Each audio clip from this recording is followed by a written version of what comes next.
Hello dear students, welcome to online biology bridge course, and in this video I am explaining about angiosperms.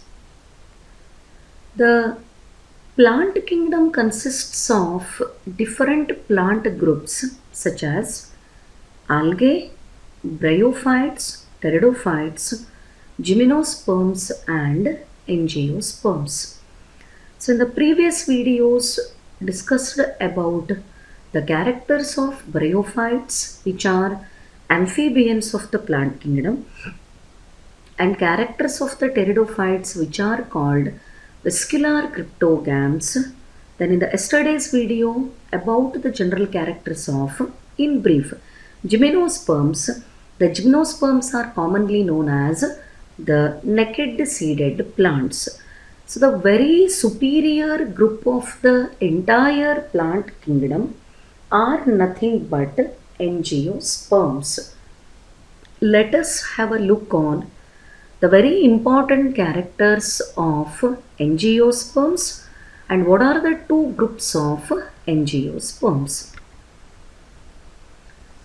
Angiosperms are exponentially large group of the plants occurring in wide range of habitats and as well as they show different size. Bryophytes and pteridophytes are inhibiting the moist and shady places. Gymnosperms are dominating in the area with cold climatic conditions, especially with snowfall. But for angiosperms, there is no restriction like that. The angiosperms are able to grow in all type of the habitats. In one previous bridge course video, I explained about the types of the plant based on their habitat, such as hydrophytes, mesophyte, xerophyte, epiphyte. If the plant is growing in water media, hydrophytes. If the plants are growing in the xeric condition or a dry desert-like condition, they are called xerophytes. If the plants are growing in moderate environmental conditions, they are called mesophyte. One plant growing on another plant is called epiphyte. So angiosperms are adjusted, or the better term I can say, they are adapted to wide range of habitats. At two important points similar to that of gymnosperms, sequoia is the largest tallest gymnosperm, and smallest gymnosperm is zamia. Like that, in angiosperms, the microscopic angiosperm is Wolffia. Here it is the image of Wolffia and it is the flower of Wolffia. It is the smallest known gymnosperm and the tallest one is Eucalyptus, which is growing up to 100 meters. So smallest angiosperm is Wolffia and the tallest angiosperm is Eucalyptus. It reaches a height of 100 meters. Just look at the plant. Is it appearing like a plant? But it is a plant and belonging to the group of angiosperms.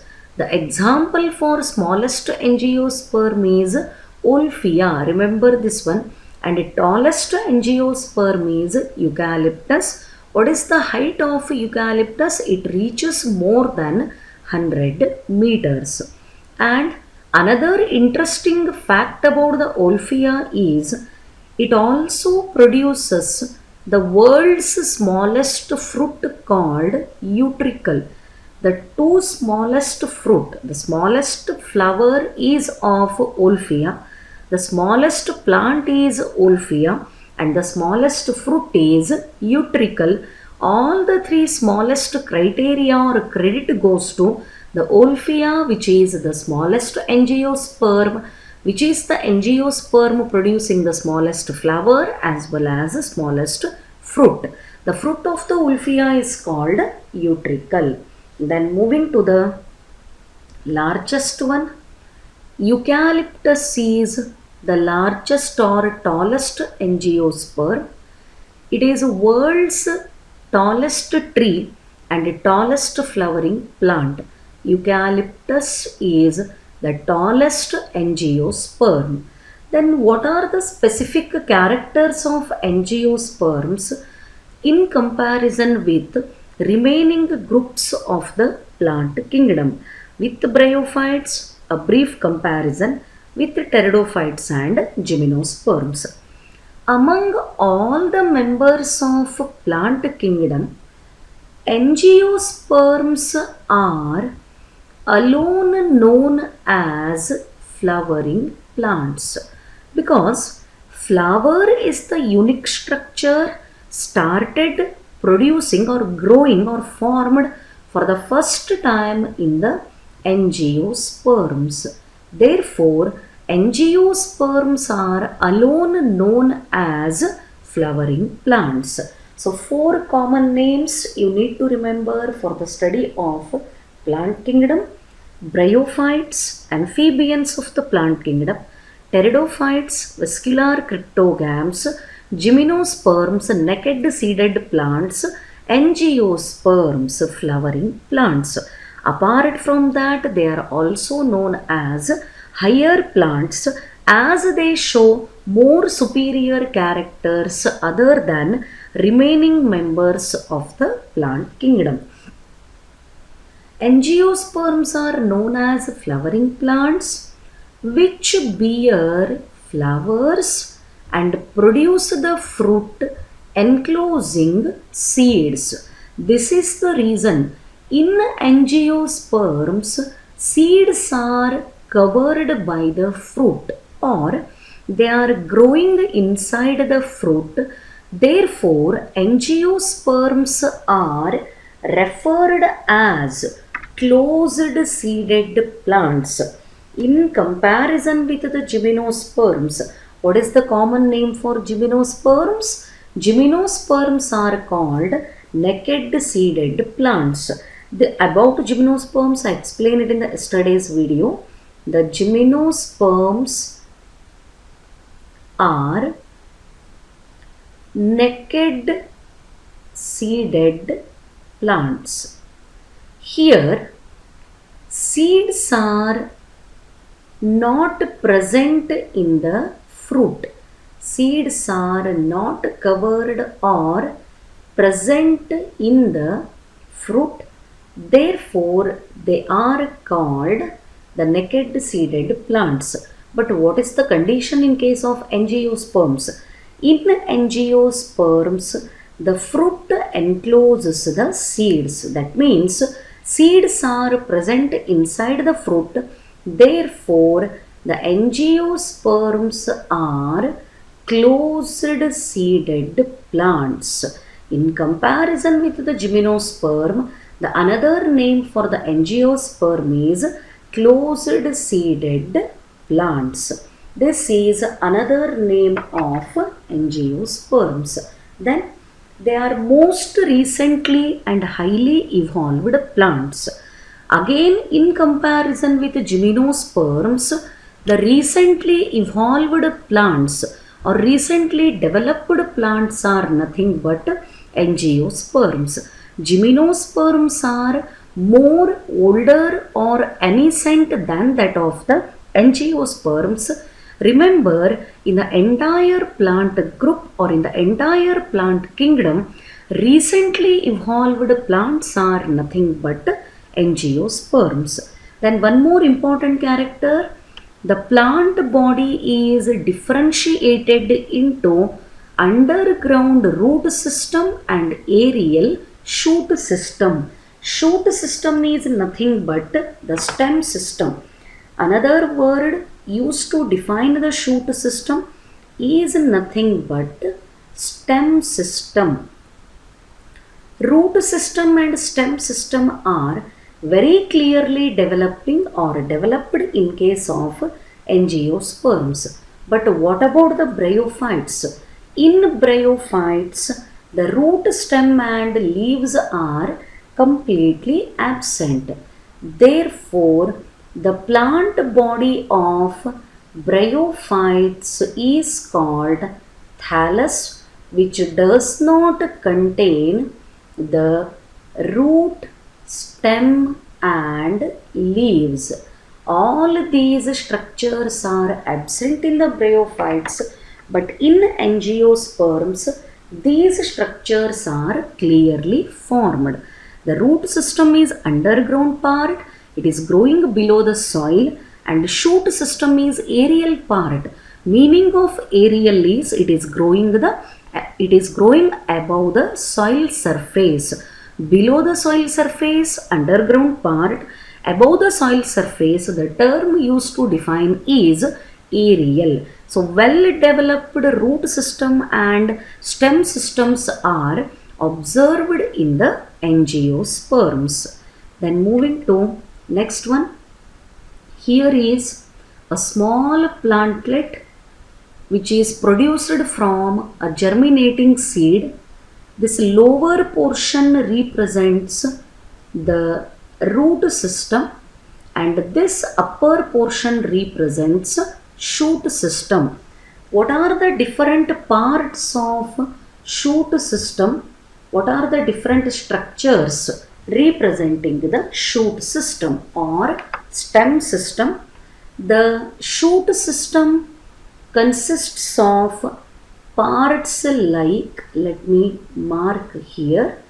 The shoot system consists of stem and its branches, the stem and branches of the stem. Along with it also contains leaves, it contains flowers as well as fruits. All these are the aerial parts of a plant body growing above the soil surface, and together they represent the shoot system. Underground part is root system, aerial part is shoot system. One more important point that I need to explain. Angiosperms contain both xylem and phloem. Remember, the xylem and phloem are absent in the bryophytes, but xylem and phloem are present in pteridophytes, gymnosperms as well as angiosperms. That means angiosperms are also vascular plants, and here the xylem contains vessels. The vessels are present in xylem and companion cells are absent in the gymnosperm phloem, but here the phloem contains companion cell. That is why, as compared with other plants, the angiosperms are more superior group of plants in the entire plant kingdom. Then moving to the next one. Angiosperms are divided into two classes based on their characters. The two classes of angiosperms are dicotyledons or simply known as dicots, and another class is monocotyledon or simply known as monocots. So these are the two classes of angiosperms. What is the short term or short name for the dicotyledons? In short, they are referred as dicots, and monocotyledons are referred as monocots. So in dicots, as the name indicates, the two cotyledons are present. Here is the seed of dicot and number of cotyledons. How many cotyledons are present? This is 1 and this is 2. Therefore, This represents the seed of dicot. So in dicots or dicotyledons, number of cotyledons in the seed are 2. That is why the name is dicotyledon. Di means 2. And the root system of dicots is taproot system, the very important character of dicot. Actually, about all these things I explained in previous bridge course videos. Then the leaves in dicots show reticulate venation. The leaves show reticulate venation. The root system is taproot system. The seed contains 2 cotyledon. All these are the characters of dicots.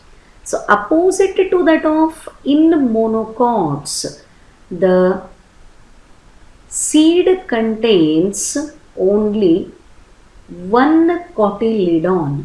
That is why the name is monocot. Mono means single. Cotyledon means part of the seed.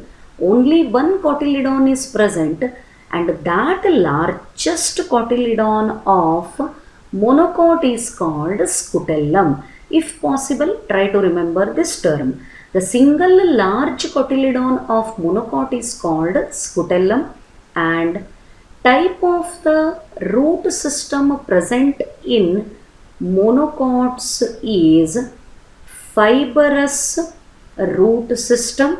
From one point, the group of roots arise and all the roots are of same size. So this kind of the root system is called fibrous root system. And in case of monocots, leaves show parallel venation. The parallel venation is present in the leaves of monocots. Reticulate venation is the character of the dicot leaves. That means dicot and monocots are not showing only difference in the structure of seed, even they show the difference in the structure of root and the venation of the leaves. If we consider the flower of dicots, the dicot flowers, let us know about this point also. If the structure of dicot flower is observed, either they contain 4 parts or they contain 5 parts. If 4 parts are present, the flower is called tetramerous. That means due to the presence of 4 parts, and 5 parts are present, it is called pentamerous. So tetramerous and pentamerous are the terms used to describe the number of parts present in a flower. Whereas in monocots, the flowers are always trimerous. That means presence of only 3 parts. The entire flower consists of only 3 parts, and that character of the flower is called trimerous. These are the comparative aspect between the 2 classes of the angiosperms, dicotyledons and monocotyledons. Dicots, the seed contains 2 cotyledons. In monocots, the seed contain only 1 cotyledon. Dicots show the taproot system, and the monocots are having fibrous root system. In dicots, leaves show reticulate venation, and in monocots, the leaves show parallel venation. In dicots, the flower may contain the 4 parts referred as tetramerous, or the flower may contain 5 parts referred as pentamerous. But in monocots, all the flowers contain only 3 parts, and they are referred as trimerous. This is the comparative account between the two classes of angiosperms, dicot and monocot, or dicotyledon and monocotyledons. The smallest angiosperm is Wolffia. The largest angiosperm or the tallest angiosperm is Eucalyptus. So these are some interesting or important characters of angiosperms. Hope explained part is clear for you. Thank you.